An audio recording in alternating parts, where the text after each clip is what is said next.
Hola, buenas tardes. Les doy la bienvenida a un evento más en IFU, Inclusión y Formación Financiera o Media. El día de hoy tenemos a un ponente especial que nos hablará sobre impuestos, si bien es una materia complicada, creo que es un tema muy importante para nuestra vida. Y pues bueno, qué más importante que el mes de la anualidad, ¿no? El tema de presupuesto anual. El día de hoy tenemos al maestro Óscar Solís León, que nos acompaña.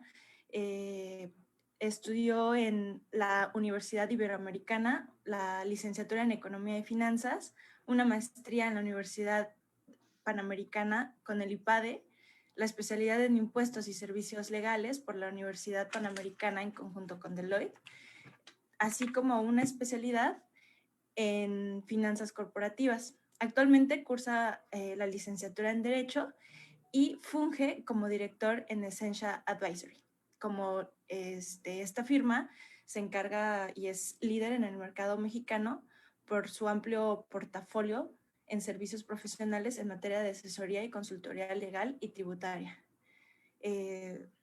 Su trayectoria laboral nos dice de 7 años de Deloitte México como consultor en precios de transferencia, 2 años como asesor y consultor de precios en Perú, Ecuador, Chile y Colombia, así como asesor en materia de calidad del presidente Rafael Correa y ministro de Salud de la República del Ecuador.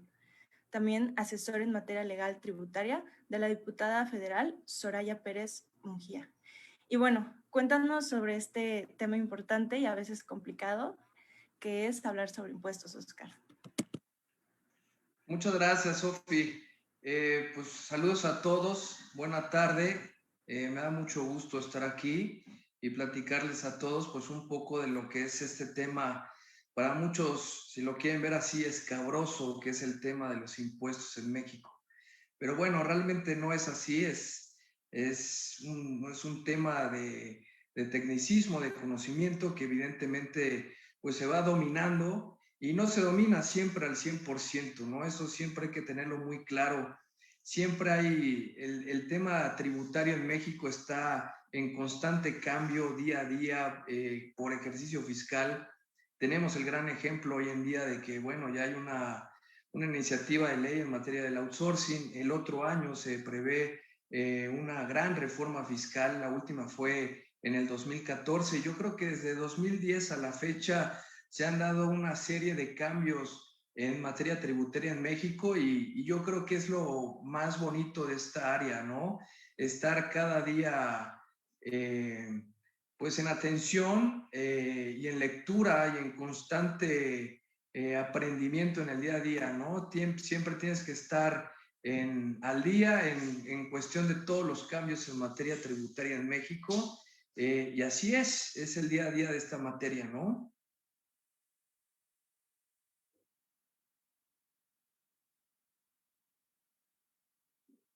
Pues bueno, pues iniciaremos entonces aquí la introducción a los impuestos en materia de México del 2021.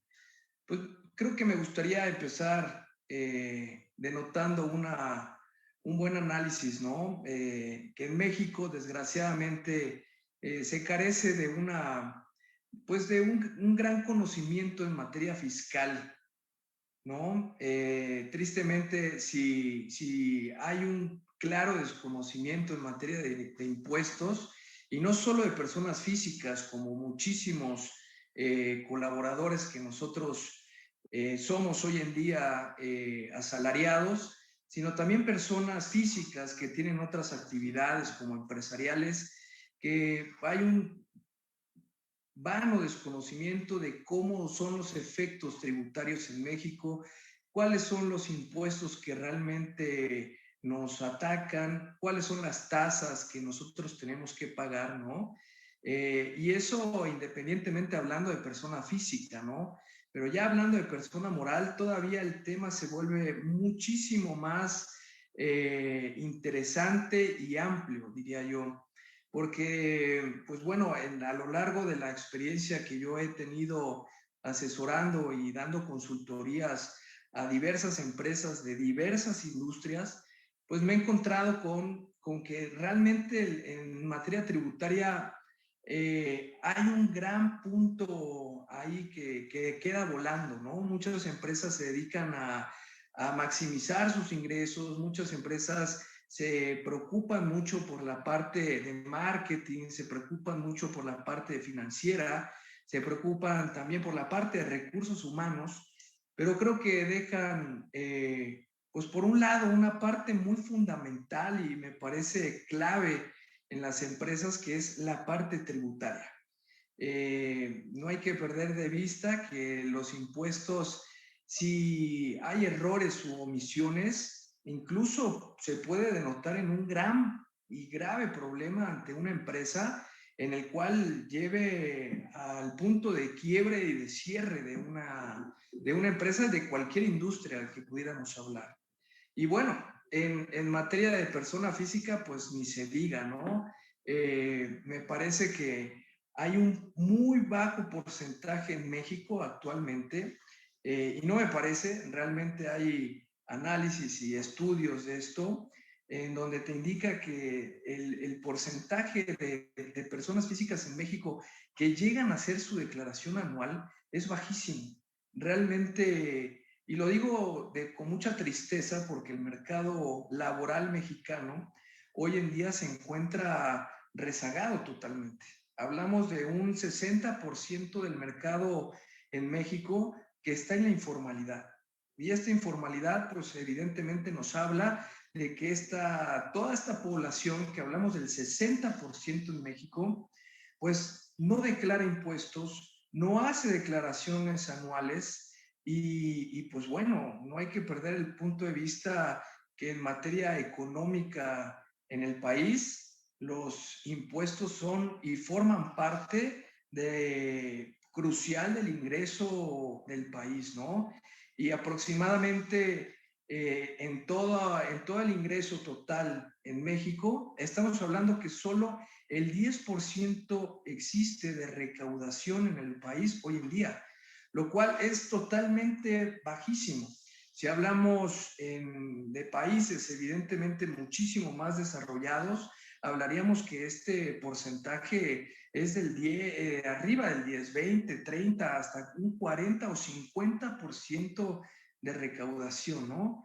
Pero bueno, esto es lo que pasa en México. Tristemente es un 60% de población inmersa totalmente en materia nula fiscal, y pues los pocos que sí tributan, pues es la base laboral en México, ¿no? Pero hablamos de un porcentaje muy pequeño y pues bueno, haciendo este preámbulo, me gustaría iniciar con exposición, hablaremos muy a grosso modo de lo que son los impuestos en México, cuáles son sus efectos, cuáles son los principales impuestos que se tienen que tributar en México, en materia de persona física y en materia de persona moral, para ir entendiendo también no solo los impuestos de una persona, sino también los impuestos de una empresa, que son importantísimos, ¿no? Y me parece que,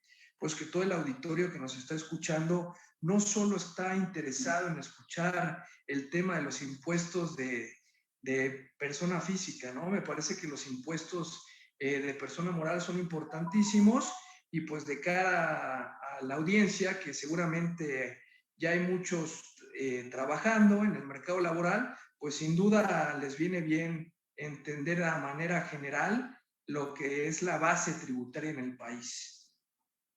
Voy a pasar a la siguiente slide, que bueno, esto me parece muy importante analizarlo. En materia legal tributaria hay una teoría, son las normas de Hans Kelsen. Esta teoría habla de las jerarquías de las leyes en México. Y me parece que para entender los impuestos, primero tenemos que entender, pues, cuáles son las jerarquías realmente para que les van a dar ciertos puestos a los impuestos que vamos a estar tributando en México, ¿no? Esta teoría de la jerarquía de las normas se basa primordialmente en hacer operar a las normas de mayor a menor grado y también depende de lo general a lo particular.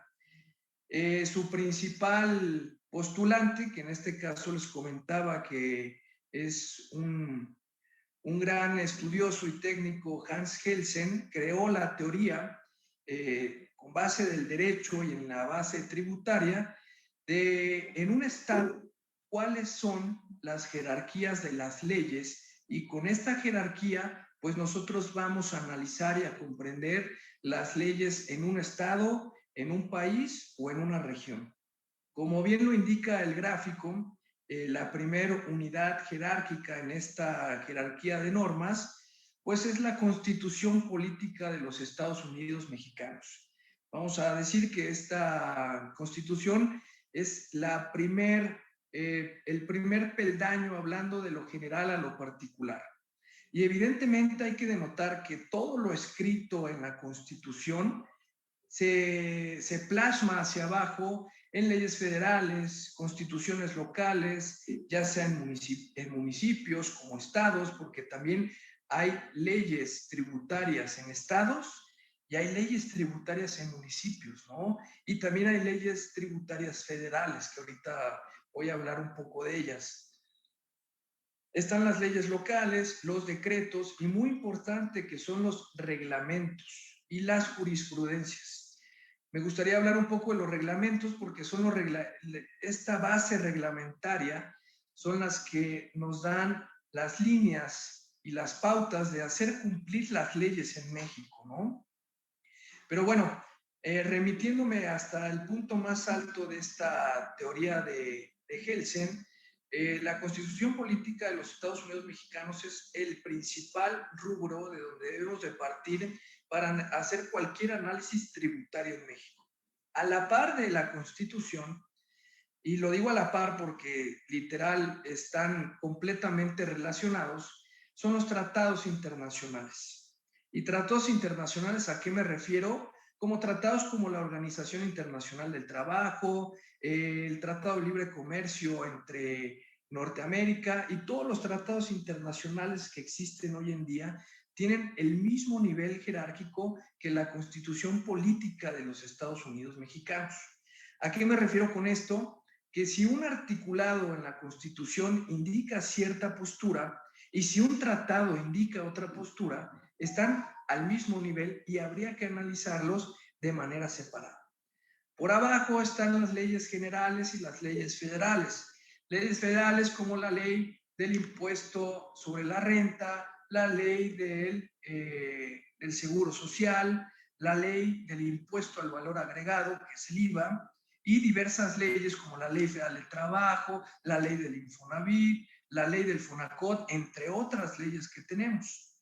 Ahí me bajo un poco más a las leyes locales, que son las leyes estatales y las leyes municipales. Como les comentaba, cada uno de estos rubros tienen ciertas particularidades diferentes. Pero, por ejemplo, me gustaría poner un ejemplo que si en una ley estatal se contrapone a algo que dice una ley federal, en el caso del impuesto sobre la renta, pues a la primera que hay que hacerle caso es a la ley federal. Y ya después nos iremos a analizar la ley del Estado y analizaremos cuál se contrapone y qué vamos a analizar para que fluya el análisis tributario pues de forma lineal.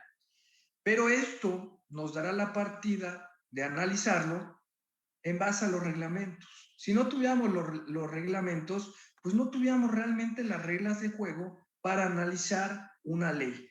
¿Y a qué me refiero? Porque cada ley federal, como les decía, la ley del impuesto sobre la renta, la ley del IVA, la ley del seguro social, cada una de ellas tiene su reglamento. Y en ese reglamento es como nos debemos de basar para analizar cada una de los articulados que existen en estas leyes.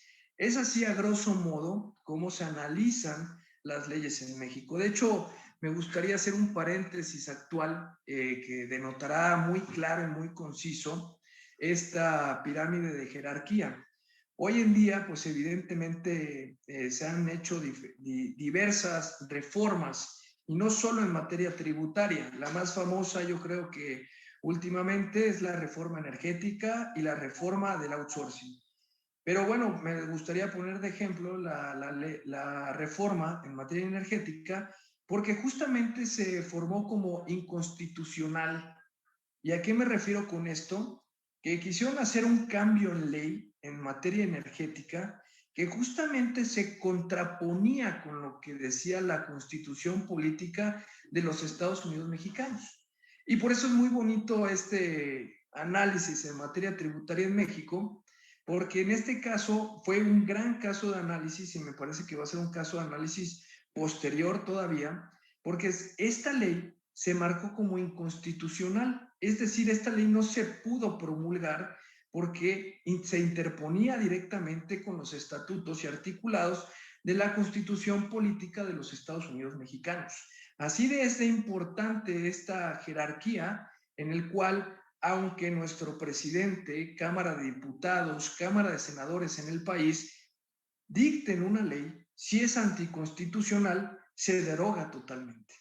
Pongo este ejemplo de la reforma energética porque es un caso de estudio que acaba de pasar hace un mes apenas. Entonces sí es importante tener en cuenta esta jerarquía porque esta jerarquía nos va a dar la base de análisis en materia tributaria en México.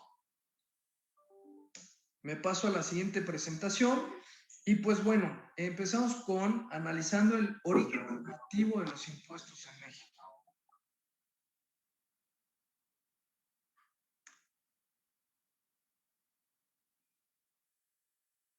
¿Mandé?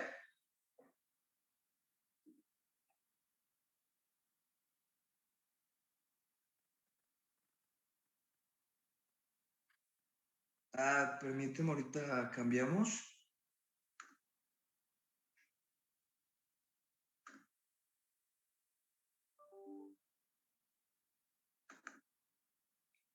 ¿Ya la pueden ver? Listo. Perfecto. Pues bueno, como les comentaba, la pirámide jerárquica de Kelsen pues es muy importante para dar pauta a los análisis tributarios en México. Me pasaré a la otra presentación, a la otra slide, en donde vamos a analizar el origen normativo de los impuestos. Si bien, como les comentaba, la máxima autoridad en materia tributaria en México es la Constitución Política de los Estados Unidos Mexicanos. Y en su artículo 41, fracción cuarta, indica que se debe contribuir para los gastos públicos, así como de la federación, como de cada uno de los estados, claro, hablando de la Ciudad de México y de todos los municipios que se residan de manera proporcional y equitativa que dispongan las leyes. Como lo dicta la Constitución, toda persona física, persona moral, estados, municipios deben de contribuir en materia tributaria para los ingresos de la federación. Así como sabrán todos, hoy en día existe un pacto fiscal. ¿A qué se refiere el pacto fiscal? Este pacto fiscal es muy sencillo. Cada estado que aporta en materia tributaria a la federación para el gasto público tiene cierto porcentaje. Y también estuvo muy de moda y en boga este gran tema porque hubieron ciertos estados, principalmente los estados del norte, en los cuales ellos estaban en desacuerdo en su porcentaje de contribución, porque estos gobernadores y estados analizaban que ellos contribuían en un mayor porcentaje a este ingreso público de la federación y a lo cual el retorno de ese ingreso para ellos, porque primero se tributa, se concentra en la federación y luego la federación es su deber pasar ese ingreso a los 32 estados pues, de la República Mexicana. Lo que decía esta línea de gobernadores y de estados, principalmente del norte del país, que evidentemente son los estados que más recaudan, la recaudación no la podemos comparar entre un estado como lo es Nuevo León versus un estado como lo es Chiapas. Es completamente diferente. Pero como está el pacto fiscal, el ingreso, una vez que se recauda este ingreso tributario, es mayor el porcentaje que se le da, por ejemplo, a un estado de Chiapas, a un estado como Oaxaca, a un estado como Guerrero, a un estado como lo puede ser un estado de Nuevo León. Justamente por eso estaba tan en boga el famoso pacto fiscal, que sin duda sigue ahí sobre la mesa y también es un tema de gran análisis, ¿no? Me voy a pasar a la otra slide, en donde vamos a definir cuáles son cuál es el significado de los impuestos, ¿no? Los impuestos son una parte sustancial de los ingresos públicos, como lo hemos platicado. Sin embargo, antes de dar una definición, es importante aclarar que existe una gran diferencia entre conceptos de ingreso público a una contribución o a un impuesto como tal. Así como hay diferentes tipos de impuestos que ahorita los vamos a analizar, es importante denotar que hay que hacer referencia cuando todas las percepciones de un Estado están en especie o en servicios. Hay impuestos que se cobran en especie y hay impuestos que se tasan directamente ante los servicios. Por eso en materia tributaria los impuestos se dividen en directos e indirectos. Eso lo vamos a analizar en las siguientes slides de la presentación, pero también hay un punto muy importante en los ingresos públicos que son las aportaciones de particulares, como por ejemplo son los pagos por servicios públicos, los pagos por donaciones, las multas y en tercer lugar los impuestos que forman parte de las contribuciones y estas a su vez forman parte de los ingresos públicos. Por ejemplo, el hecho de pagar una tenencia es un impuesto directo. Es un impuesto directo que toda persona que evidentemente tiene el acceso a tener un automóvil, pues tiene que pagar un impuesto directo que es una tenencia vehicular. Este impuesto es llamado impuesto directo versus a un impuesto que puede ser el impuesto al valor agregado, que es el IVA. Este impuesto al valor agregado es un impuesto analizado como de forma indirecta. ¿Por qué? Porque todos pagamos el IVA en todo momento. Cuando vamos a la tiendita de la esquina, cuando vamos a un Oxxo, cuando compramos un café, inmersamente estamos pagando un impuesto llamado IVA.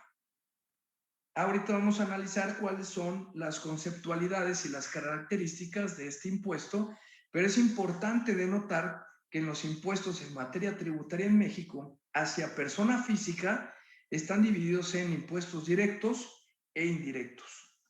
Ahora bien, no sin mencionar que las contribuciones, que no todas las contribuciones pagadas son impuestos, pero sí todos los impuestos son contribuciones.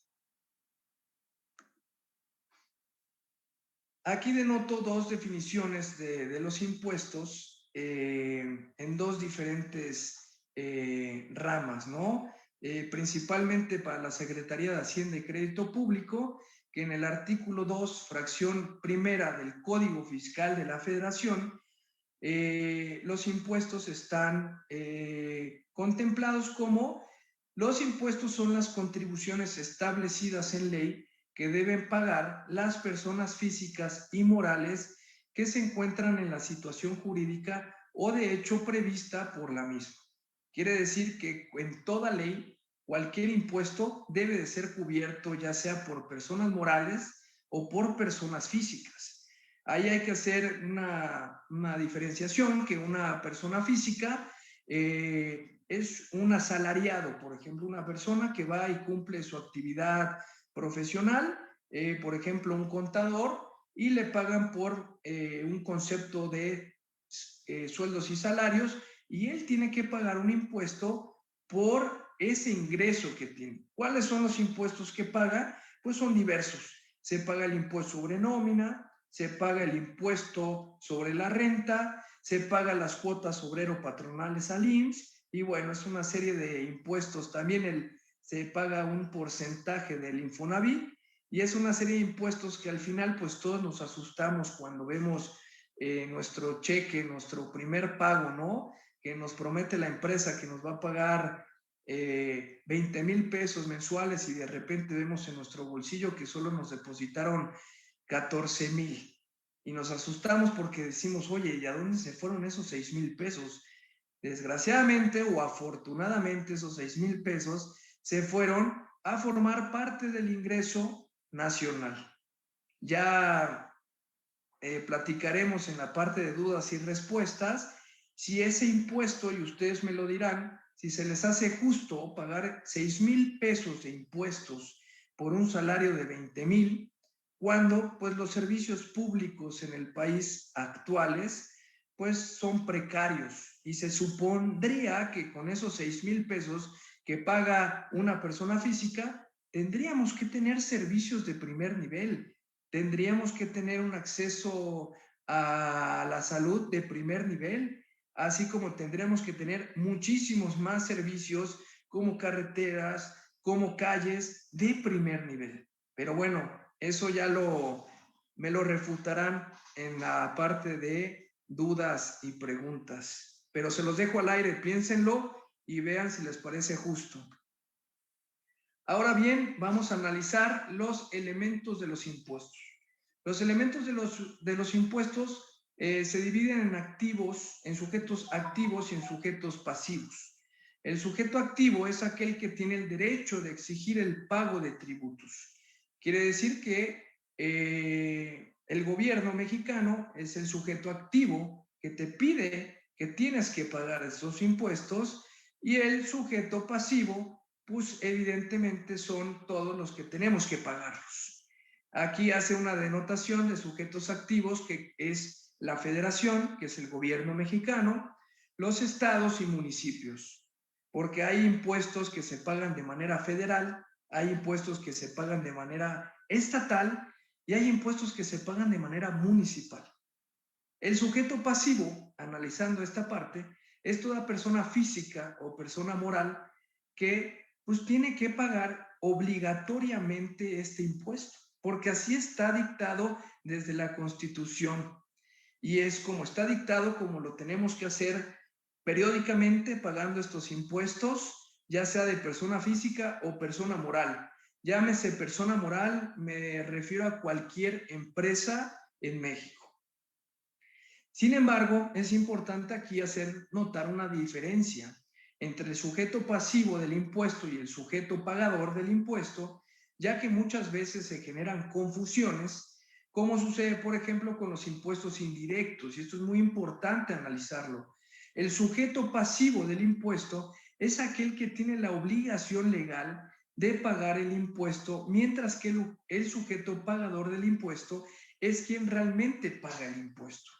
El objeto, pues, es todo motivo de gravamen. ¿A qué se refiere? Pues el hecho generador del impuesto. Objeto es el impuesto sobre la renta, el impuesto sobre valor agregado, el impuesto sobre nómina, cualquier impuesto que se genere en México, en materia tributaria, es el objeto. Y la fuente se refiere al monto de los bienes o de la riqueza que una persona física o moral en donde provienen estas cantidades necesarias para el pago de estos impuestos. En el ejemplo que yo les ponía, por ejemplo, de un asalariado, en este caso un contador que va todos los días a su trabajo y y su percepción mensual es de 20,000 pesos, esa es la fuente de su riqueza y esta persona física tiene que pagar diferentes tasas tributarias y diferentes impuestos que al final pues bajan su percepción. En vez de recibir 20,000 pesos, termina recibiendo 14,000 pesos, porque esos 6,000 pesos están en un diferente análisis contable y fiscal en diferentes cargas tributarias, ya sea un impuesto sobre la renta, que ahorita vamos a analizarlo. Hay diferentes tasas de impuestos sobre la renta que paga una persona física. Y estas tasas están valuadas sobre la percepción de cada persona física. Si una persona física, por ejemplo, gana 50,000 pesos, tendrá una tasa tributaria más alta a una persona física que gana 5,000 pesos. Tendrá una carga tributaria mucho menor. Evidentemente denotando pues una diferenciación entre impuestos que no sería lo justo cobrarle un impuesto igual a una persona que gana 50,000 pesos a una persona que gana 5,000 pesos, perdón. Me paso al siguiente slide y aquí vamos a empezar a analizar pues cuáles son los impuestos directos versus los impuestos indirectos.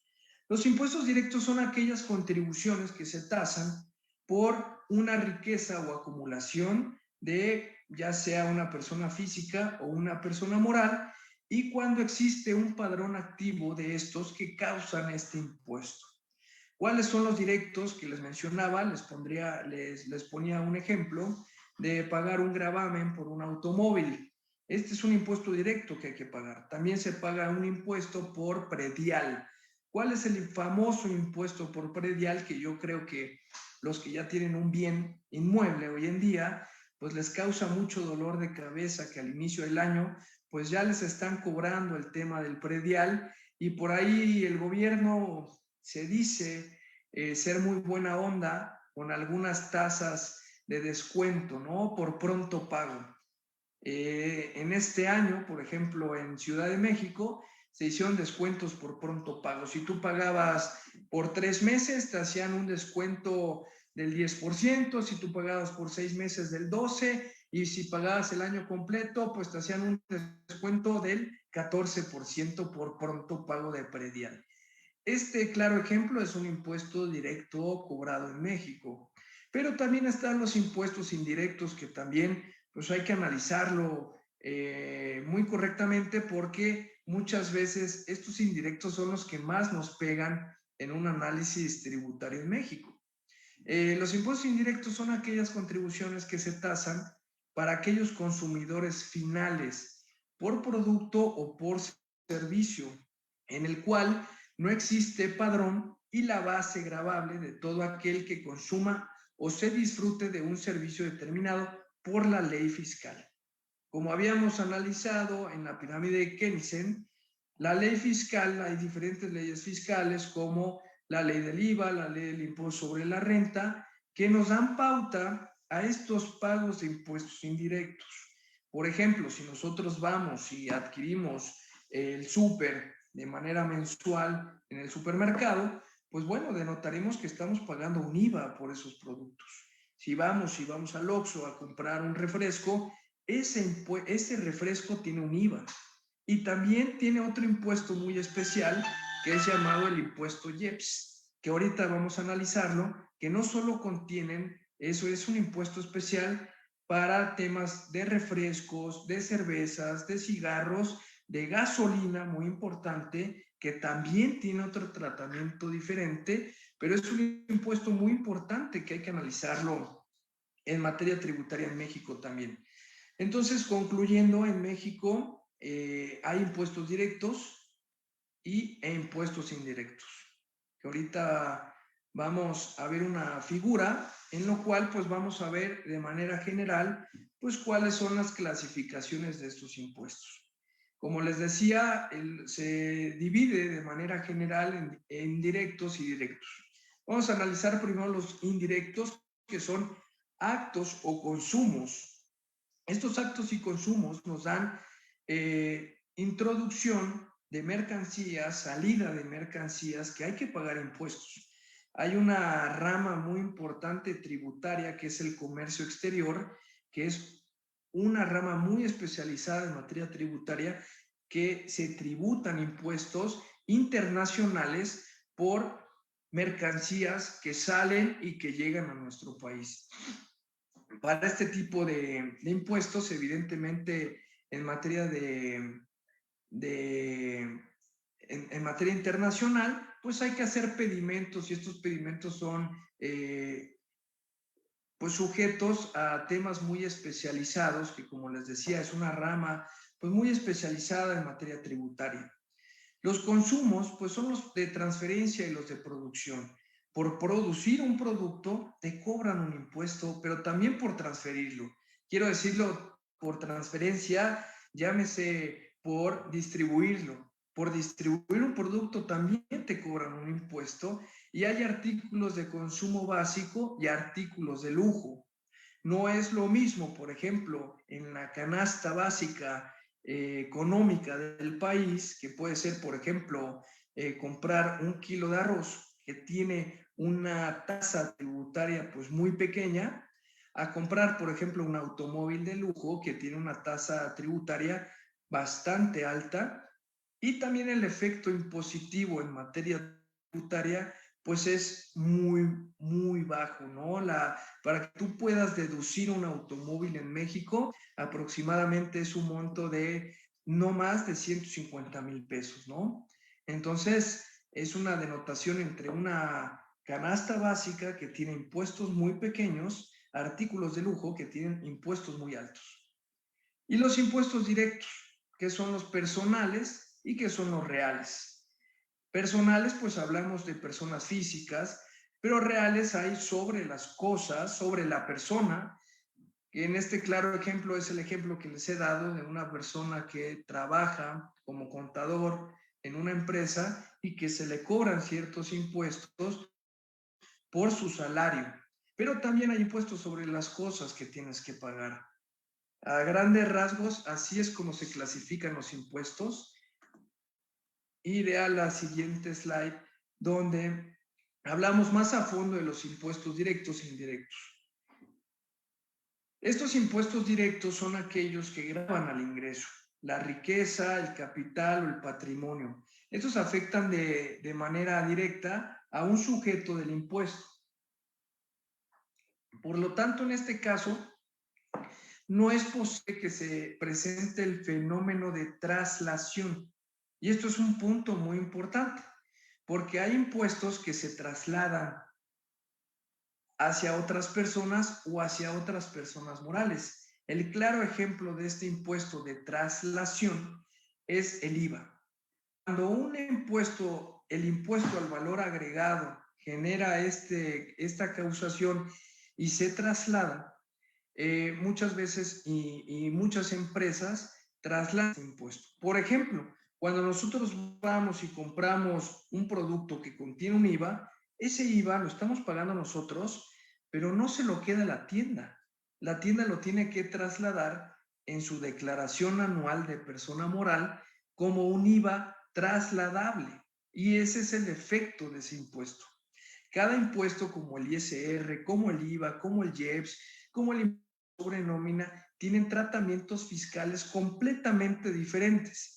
Y por eso me vuelvo a repetir que todo esto, todo este análisis en materia tributaria realmente es muy complejo y hay que analizar impuesto por impuesto.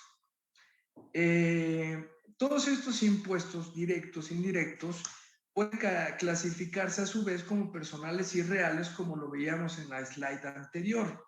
Sin embargo, los impuestos reales son aquellos que recaen sobre la cosa objeto del gravamen, sin tener en cuenta la situación de la persona que es dueña de ella. Esto es muy importante de notarlo. Estos se subdividen en impuestos que se gravan a la persona considerándola como un objeto y de los que gravan a las cosas. Estos impuestos indirectos, vamos a analizar ahora los indirectos, son gastos de producción y de consumo y se dividen en multifásicos y monofásicos. Tal vez, y disculpen que les estoy hablando seguramente en chino, pero así es como se catalogan y así es como vienen en la ley tributaria mexicana. Los multifásicos graban todas estas etapas de los procesos de compra-venta, pero estos monofásicos graban solamente una etapa de un proceso productivo de un producto. Esta es como a grandes rasgos se pueden dividir estos impuestos indirectos. Y los impuestos directos que seguramente aquí ya vamos a hablar más en connotación directa, pues es el impuesto sobre la renta, por ejemplo, que es una carga fiscal directa que aplica a todos los ingresos obtenidos de un patrimonio, ya sea a personas físicas o a personas morales. Este impuesto sobre la renta, todo está dictado y de acuerdo en la ley del impuesto sobre la renta, llamada pues LISIR en sus siglas.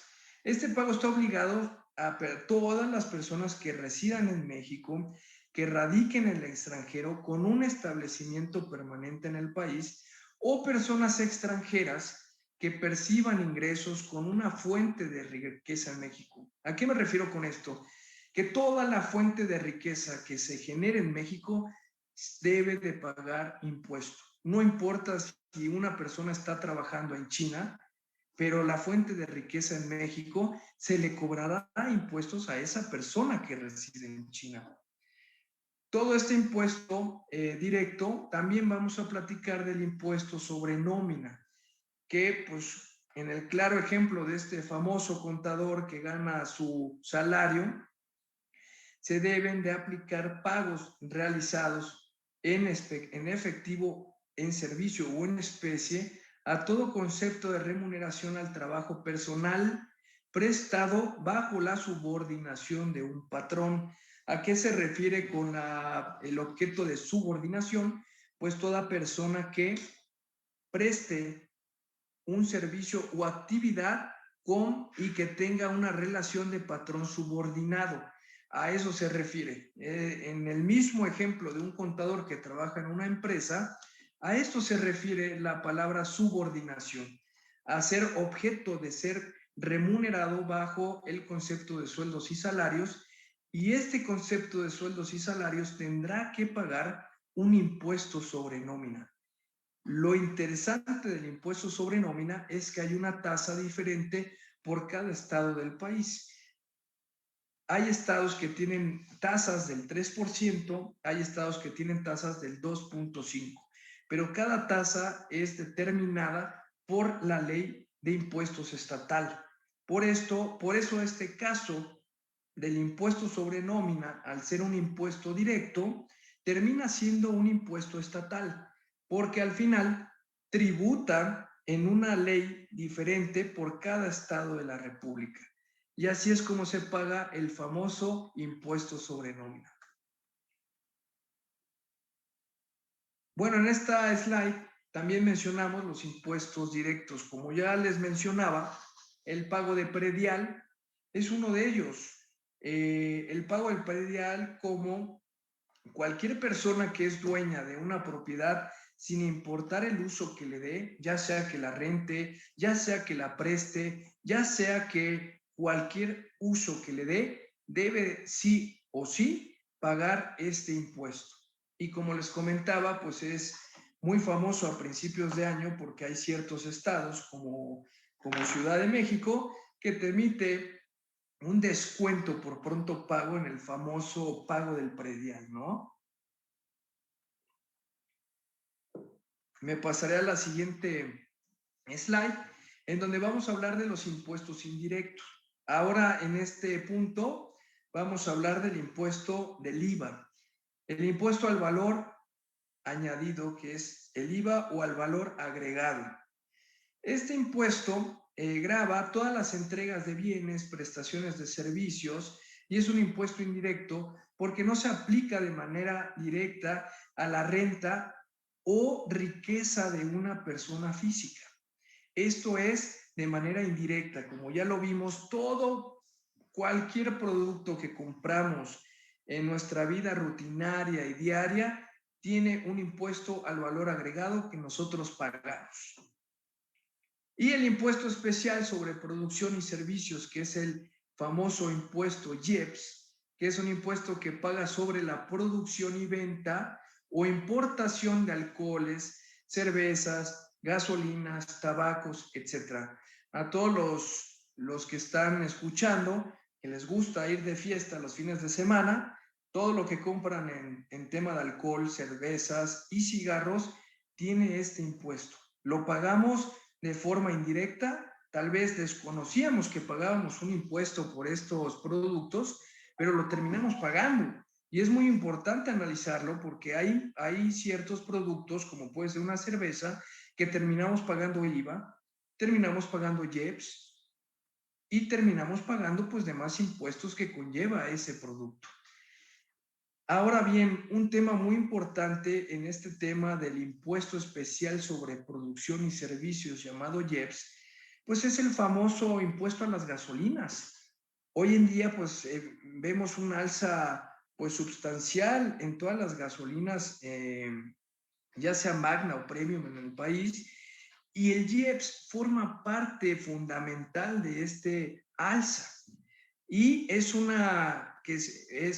objeto ya de estudio por aparte, es un objeto de estudio económico porque se basa en ciertos análisis macroeconómicos que hace el Banco de México en cómo juega con el precio de la gasolina. Pero no juega porque la gasolina suba o baje, juega porque el Banco de México y la Secretaría de Hacienda y Crédito Público sube o baja este impuesto famoso llamado IEPS, y por eso las gasolinas suben y bajan.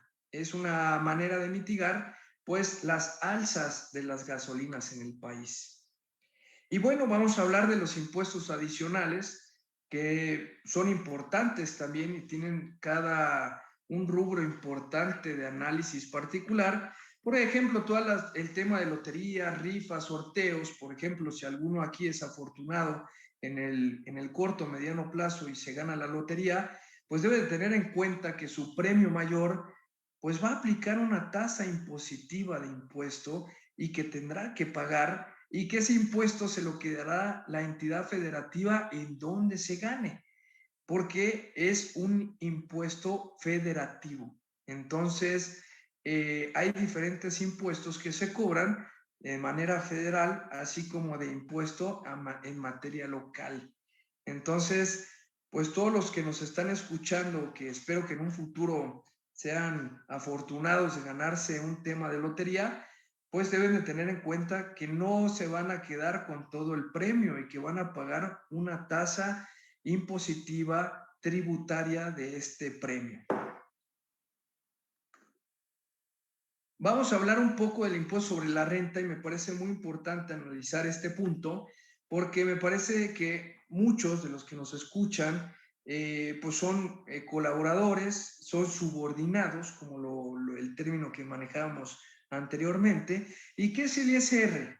El ISR es un impuesto directo que tiene como finalidad gravar la adquisición de la riqueza, y el fin del impuesto es progresivo a quien más paga. Como yo les comentaba, este impuesto tiene diferentes tasas.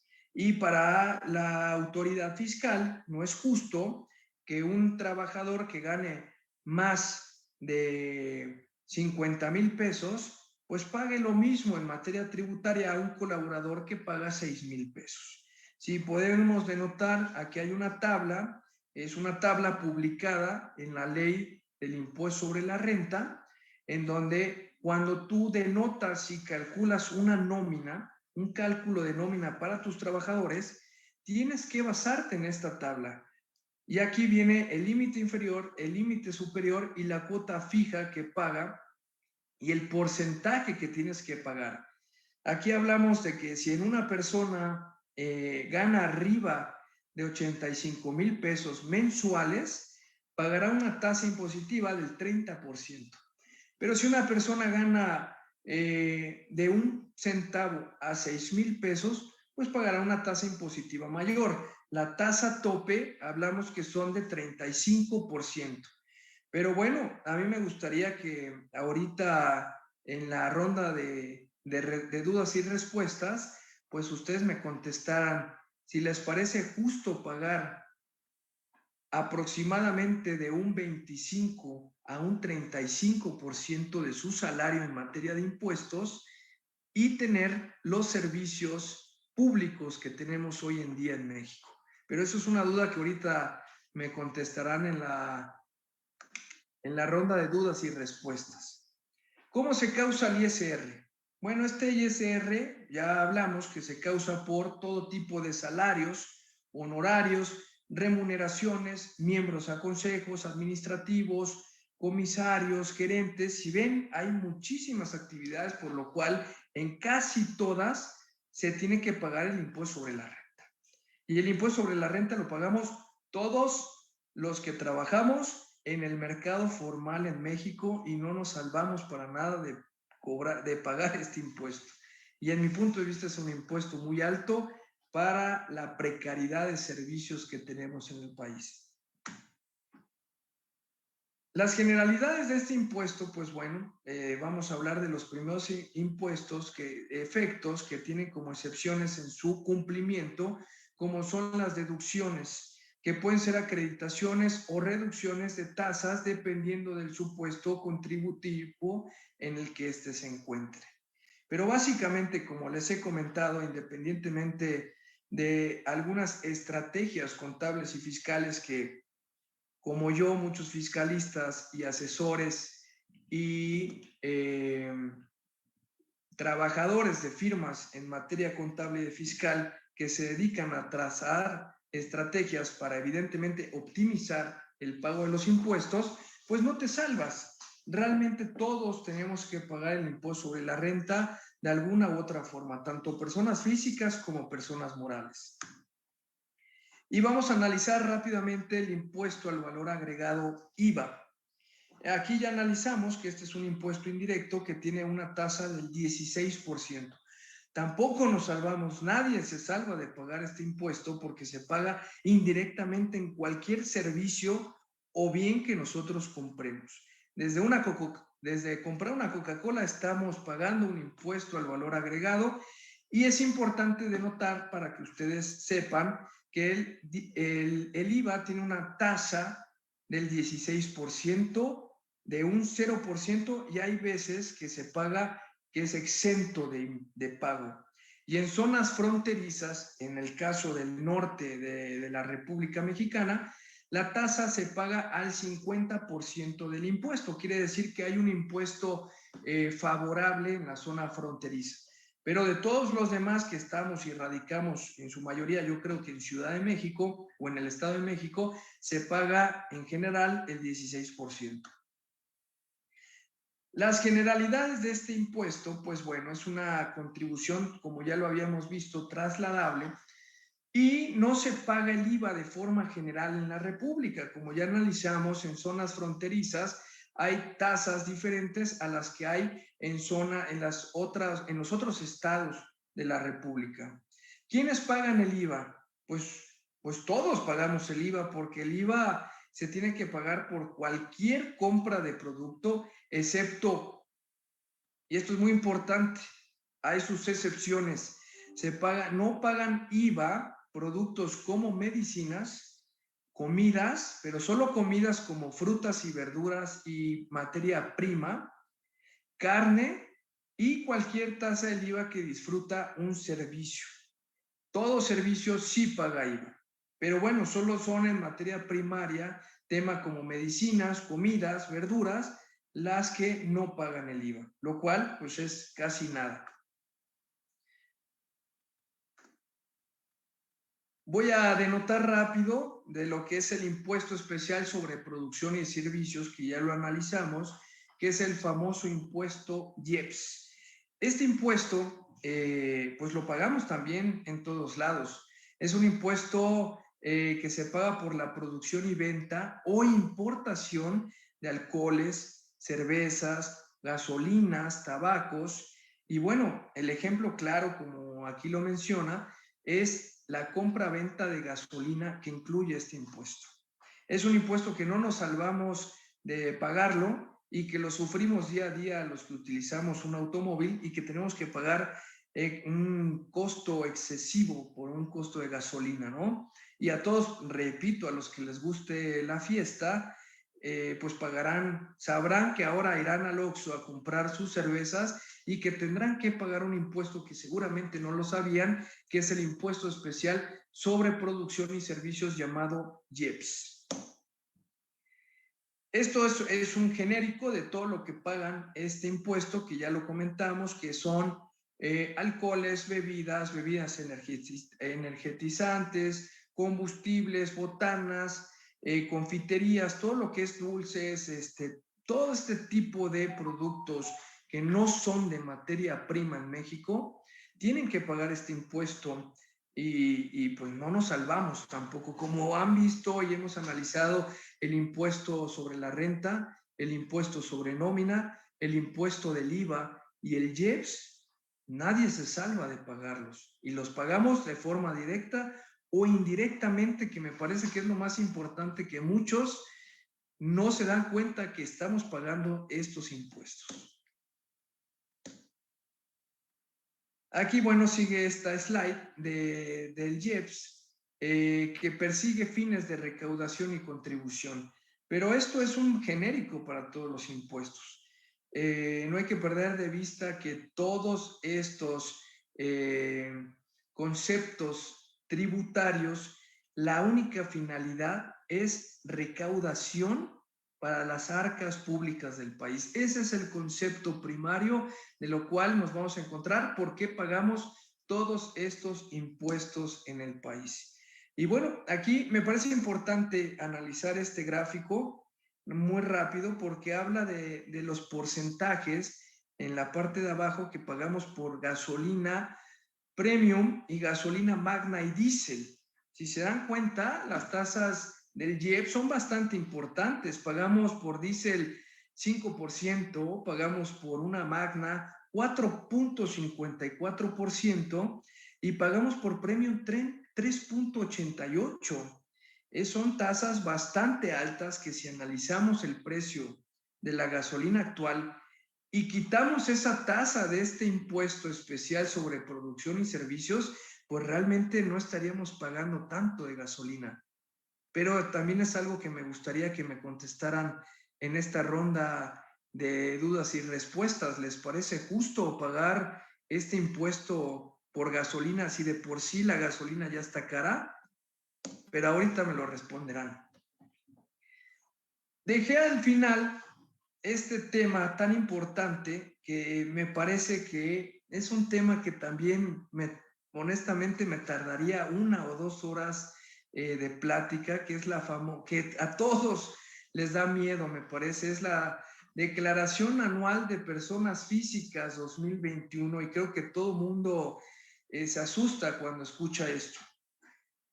Esto es muy importante porque toda persona física tiene que presentar su declaración anual de pago de impuestos. Y no solo las personas morales, que son las empresas, que son las personas, declaración anual de personas morales, sino también las personas físicas. Pero ojo, esto es un punto muy importante. Hay que analizar los supuestos. Si entramos en un supuesto de pago o de no pago, perdón, si entramos en un supuesto de hacer la declaración o de no hacer la declaración, porque hay diversos supuestos que nos van a dar las claves y las pautas si sí tenemos que presentar esta declaración. Y ahorita en la ronda de dudas y preguntas me dirán si ustedes caen en estos supuestos. El primer supuesto y el más importante es: tienes que presentar esta declaración anual de personas físicas siempre y cuando durante el ejercicio fiscal hayas tenido 2 o más patrones en menos de 1 año o durante un ejercicio fiscal. ¿A qué me refiero con esto? Si tú estuviste en un trabajo de enero a agosto y de agosto a finalizar del año te cambiaste y estuviste en otro trabajo, en el ejercicio fiscal tuviste 2 patrones, eres sujeto de presentar tu declaración anual. Pero si tú en 1 año solo tuviste un patrón, no tienes que presentar la declaración anual. Esto es un tema muy importante. Pero también hay que tener en cuenta que hay muchas personas que son trabajadores y que si son trabajadores, evidentemente, y si tienen ingresos que no sean por sueldos y salarios, también tienen que presentar su declaración anual. El segundo supuesto es que se tiene que presentar a personas que tengan ingresos mayores a 400,000 pesos anuales acumulables. Si nosotros no llegamos a esos supuestos de presentación, no la tenemos que presentar. Y bueno, como les comentaba, el tercer supuesto es toda persona que se encuentre en un régimen mixto de contribución fiscal. A esto me refiero a que tenga otro tipo de ingresos que no sean salarios, sí tienen que presentar su declaración anual. Y me voy a ir, como les comentaba, este tema me parece que deberíamos de tener otra plática de 1 hora completa para denotar todo el tema de una declaración anual de persona física. Pero me parece muy importante seguirme a la siguiente slide, en donde en una declaración anual de persona física hay ingresos y deducciones. Estas deducciones hay que meterlas, pero como persona física solo son muy pocas las deducciones que podemos meter. Y aquí me parece que sería importante denotarlas, que solo son honorarios médicos dentales, por servicios profesionales en materia de psicología y nutrición, y son deducibles todos aquellos gastos hospitalarios, medicinas, honorarios a enfermeras, análisis clínicos, compra de alquileres de aparatos, prótesis, lentes. Esto es muy importante. Todos los que usan lentes en su declaración anual, y si ustedes compran sus lentes en el ejercicio fiscal, métanlos como deducción, porque seguramente al concluir el cálculo de declaración anual les dará un saldo a favor que el SAT o el fisco tiene como obligación devolvérselos, ¿no?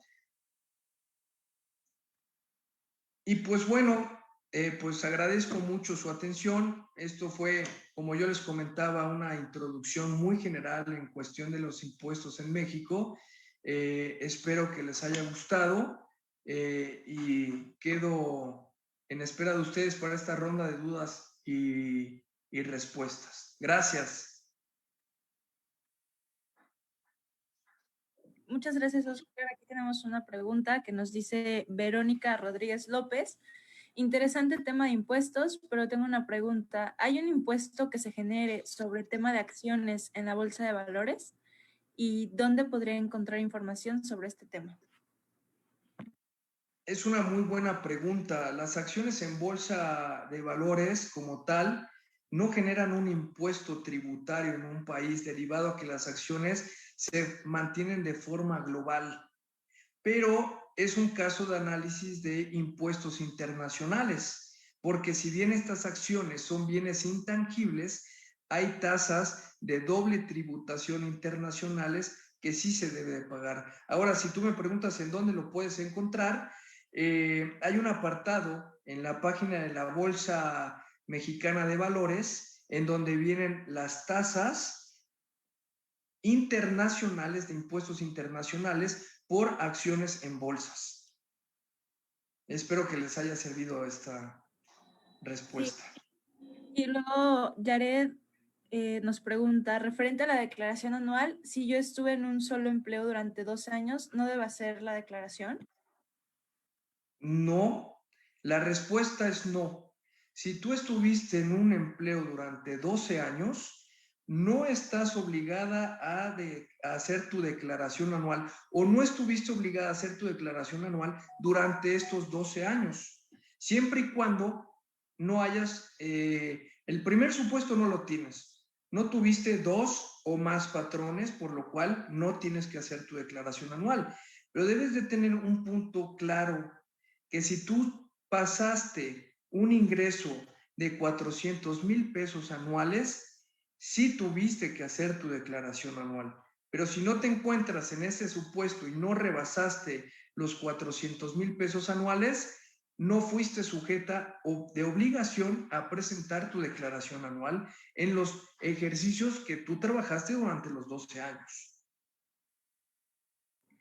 Y aquí Roberto Monge Flores nos dice, si estoy bajo el régimen de asalariado, pero por otra parte quiero ofrecer servicios de diseñador freelance, ¿puedo emitir facturas o es necesario cambiarme de régimen a persona física con actividad empresarial?